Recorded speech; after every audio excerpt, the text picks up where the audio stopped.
Today we have a short story that many of you may already know. It is the story of how the Anzacs went to Gallipoli. Today is Anzac Day, and by showing you this clip, we remember our soldiers that fought the horrible conditions of Gallipoli. We will start at the first day of Gallipoli when the Anzacs arrived. It was 4:30 a.m. on the 25th of April, 1915, when the Anzacs reached what is now known as Anzac Cove. As soon as they landed, they were being attacked by the Turkish army.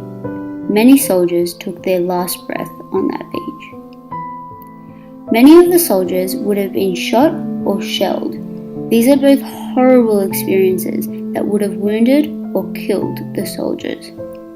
This was only the landing, and this had already wiped out around 2,000 soldiers. On the 6th of August, the Battle of Lone Pine began. This went for 4 long days. It was in the afternoon when the Anzacs went to attack the Turkish trenches. When they arrived at the trenches, they found that some had timber roofs. They attacked from above with guns and grenades, and even fought hand-to-hand combat. During these 4 days, there were 2,300 killed.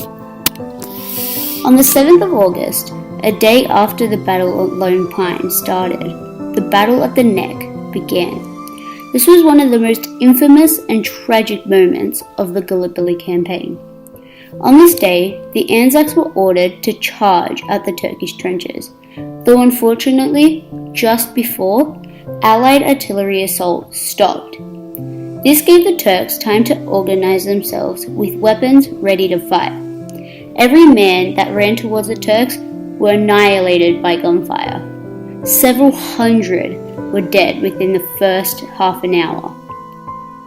Even though our soldiers kept seeing their mates meeting certain death, they still continued on, following orders, charging to their early graves. It is this incredible bravery that has forever sealed the legend of the Anzac soldier.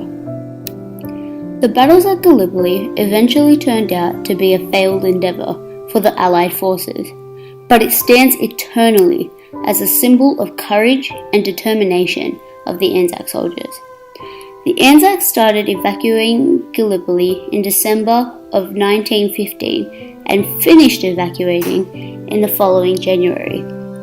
This was one of the greatest military deceptions in history. Though the Anzacs didn't want to leave their comrades behind, they realized they needed to leave Gallipoli as soon as possible. Now, during this segment on Anzac Day, you may be thinking, why is it so important that we still commemorate it? And the answer is, Anzac Day is a day that we can remember all the Australians who fought and died at Gallipoli. It's a day where we can take a moment to appreciate the significance of their sacrifices and the incredible resilience that they must have had to be able to see the most horrible things at war. Thank you, and we hope that today at 11 o'clock you'll take a few minutes to remember our soldiers.